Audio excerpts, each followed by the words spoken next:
அன்னைக்கு நம்ம கிருஷ்ணமாச்சாரி ஸ்ரீகாந்த் கிட்ட ஹர்பஜன் சிங் இந்த மாதிரி ஒரு கேள்வி கேட்பாரு அப்படின்னு சொல்லிட்டு யாருமே எதிர்பார்த்திருக்க மாட்டாங்க. இந்தியா மட்டும் இல்லைங்க, ஆஸ்திரேலியாவுடைய கிரிக்கெட் வரலாறு பற்றி பேசும்போது ஹர்பஜன் சிங் அப்படிங்கிற அந்த பேரை பற்றி பேசாமல் இருக்க முடியாது. காரணம், அந்த அளவுக்கு அவங்கள கதற விட்டுருப்பாரு.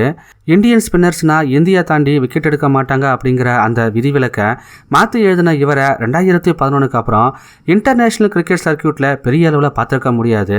காரணம், அப்போ இந்தியன் டீமோடைய சீஃப் செலக்டராக இருந்த சிக்கா சார் தான். அவர் எதுக்காக இதை பண்ணாரு அப்படிங்கிறத கவாஸ்கரே தெளிவாக சொல்லியிருப்பாரு.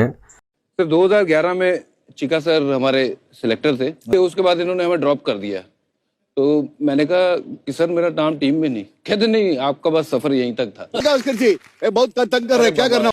अरे सीधा बोल देना कि तो तमिलनाडु का अश्विन को लेना चाह रहा था। சரி, okay friends, Harbhajan Singh versus Ashwin இதில் யார் பெஸ்ட் அப்படிங்கிற உங்களுடைய கருத்தை மறக்காம கமெண்ட்ல தெரியப்படுத்துங்க.